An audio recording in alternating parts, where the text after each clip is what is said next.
और इस बात पे तो गले लगना पड़ेगा क्योंकि नाटक में तो अव्वल हुई, हाथ की सफाई में भी अव्वल। क्योंकि मुझे तो पता ही नहीं चला कि कब इतनी चालाकी से तुमने मेरे भी नानू को मुझसे चुरा लिया। कल तक तुम अनाथ थी, आज से मैं नाटक जितना प्यार आप इससे करते हो। तुझे ऐसा लगता है तेरे बीनानू का दिल इतना छोटा है कि दो बच्चों से एक साथ प्यार नहीं कर सकते? अगर उसे अपनी बेटी मानो तो तुझे भूल जाऊंगा, ऐसा लगता है तुझे? अगर भूले नहीं होते तो मेरे इतने गिराने के बाद आप इसके फंक्शन में नहीं आते। पर आप आए, इसकी तरफ से आए, इसकी फैमिली बन के आए। प्लीज प्लीज एक बार मेरी बात सुनो, एक बार मुझे तुम्हारी शक्ल भी देखनी है। तुम अपने बीनानू की दिल का टुकड़ा हो, ये तुम्हारी बीनानू है पर मेरी पानानू तो हो सकता है। क्या कर रही है तू? ये लो, तुम्हें कि मैंने आप दोनों को आके डिस्टर्ब किया, अच्छी वजह से कभी नहीं होगा। मैं आप दोनों के बीच कभी नहीं आऊंगी। कहीं जाएगी मुझे अपनी दोनों बेटियां अपने पास चाहिए बस।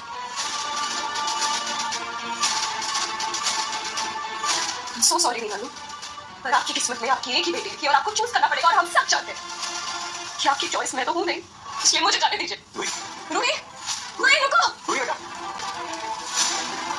रूही रूही रूही बेटा, रूही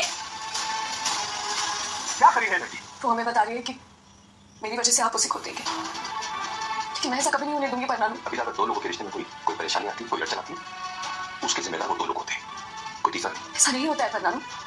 अगर कभी तूफान की वजह से इमारत की नींव हिल जाए तो जिम्मेदार तूफान भी होता है। आपने आज रस्म में मेरे सर पे हाथ रख के मुझे दुखी चाहेंगे कि मैं किसी को दुखी करके खुशियां मनाऊं।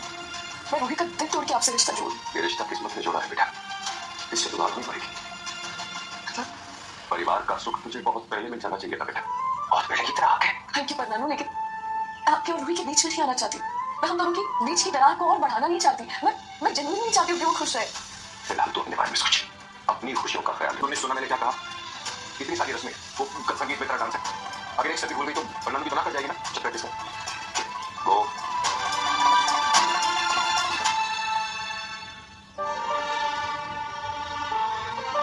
बेटा, तूने मुझे उस रात अबीरा के बारे में ही बताने के लिए फोन किया था ना? तू चाहती थी कि मैं अबीरा की जिम्मेदारी उठाऊं। सॉरी बेटा, उस रात के लिए मुझे माफ कर दे, लेकिन मैं आगे शिकायत का मौका ना चुप नहीं हो पाया।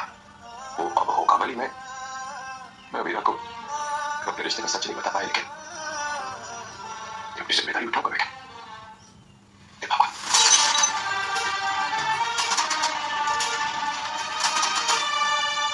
आपके लिए रूही के साथ अपना रिश्ता जरूरी नहीं है तो ये फोटो फ्रेम संभाल के रखने की क्या जरूरत है?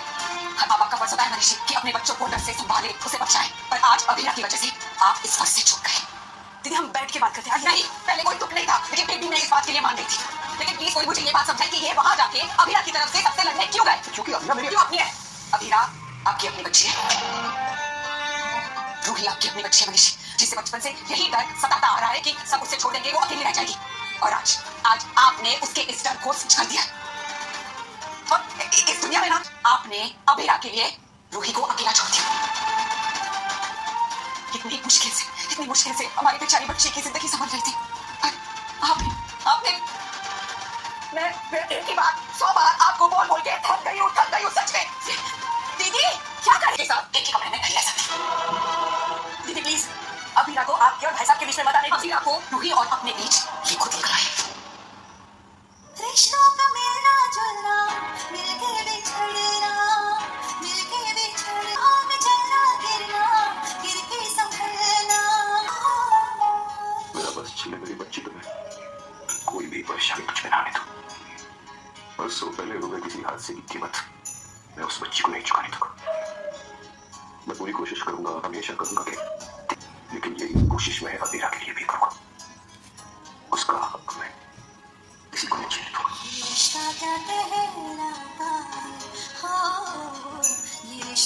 परिवार मिलने के बाद भी बच्चे का फिक्र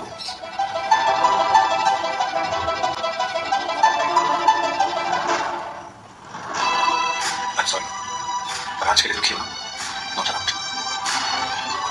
देखो, जैसे मैं शामिल हुई हूँ और तुम्हें आशीर्वाद भी दी, क्लियरली वो तुम्हें अपने परिवार का हिस्सा मानते हैं। ये तो हुई पहली वजह, और दूसरी वजह हमारी शादी नजदीक आ गई अभी। तुमने कभी सपने में भी सोचा था तुम्हें मेरे जैसा गुड लुकिंग लड़का मिले? शट अप कर उस्मान। शर्मा जी, जब मैं उदयपुर की सड़कों पे निकलता हूँ ना तो लड़कियां बेहोश हो जाती हैं। तो नहा के निकला करो।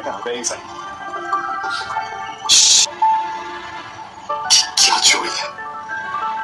तो हवा से कह दो थैंक यू। अब मैं जाऊँ।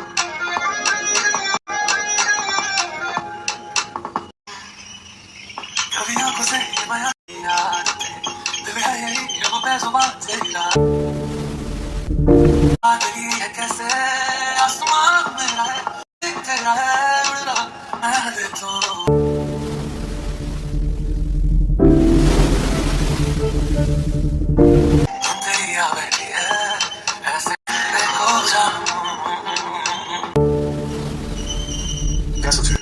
हमारी शादी बहुत से लोगों के लिए परेशानी की वजह बनकर रह गई। रूही मुझसे नाराज रहती है। ऊपर से जैसे भी हूँ, घर की बड़ी हैं, वो भी मुझे पसंद नहीं करते। और मुझे लग रहा था कि दादी साहब हमारी शादी से ओके होंगी, लेकिन कॉन्ट्रैक्ट वाले ड्रामे के बाद वो गलतफहमी भी दूर हो गई है। जैसे जैसे शादी पास आ रही दादी साहब और नाराज होते जा रहे हैं। और मैं जानती हूँ कि तुम दादी साहब से कितना प्यार करती हो, तो अगर वो ऐसे हर फंक्शन में एंग्री रहेंगी तो भले ही तुम दिखाओ नहीं, मुझे पता है कि तुम खुश नहीं रह पाओगे।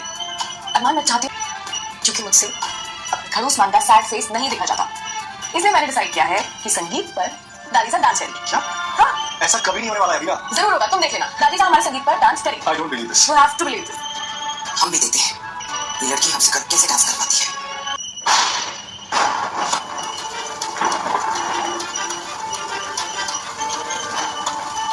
लगता मौसम नहीं चाहता कि तुम दोनों का संगीत हो। वैसे तुम लोगों को भी घर से इतनी दूर का वेन्यू नहीं चूज करना था क्या? मामी साहब, हमने तो बस जगह रेकमेंड की थी। हमें क्या पता था कि आज ही बारिश हो जाएगी। हमने खाना म्यूजिक सबका टॉप क्लास अरेंजमेंट किया था। अब सब वहाँ पहुंचेंगे कैसे? अरे आप सब लोग इतना परेशान क्यों हो रहे हैं? हम श्योर बारिश थोड़ी देर में रुक जाएगी अभी। अच्छा हमें अब निकलना चाहिए, ऐसा ना हमारे पहुंचने से पहले गेस्ट वहाँ पर पहुंच जाए। चलिए चलिए जल्दी निकलिए। चलो चलो चलो।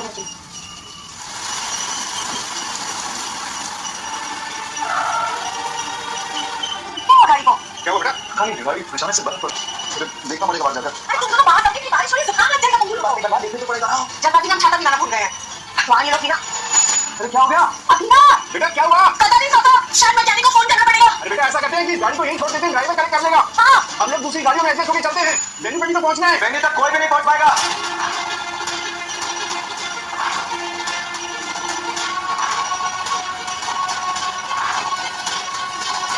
बेटा बारिश की वजह से लेक ओवरफ्लो हो गई है। एडमिनिस्ट्रेशन ने वहां तक के सारे रास्ते बंद कर दिए, कोई नहीं पहुंच पाएगा।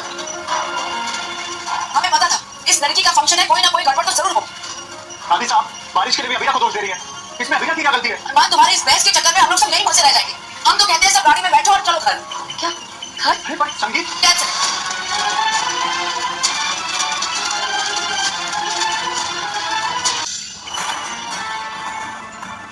अभिया! सॉरी सर, अभी तक की रिपोर्ट में आया कि ये कभी मां नहीं बन सकती है। बच्चे भगवान का वरदान होते हैं, पर इस लड़की के होते तो मैं वो वरदान मिल ही नहीं सकता। परिवार और बच्चे का तो तेरा सपना है, अगर वो टूटा भी ना तो उसके टुकड़े तुझे जिंदगी भर रहते रहेंगे। इसलिए मैं तुझे अभिया से शादी नहीं करने दूंगी।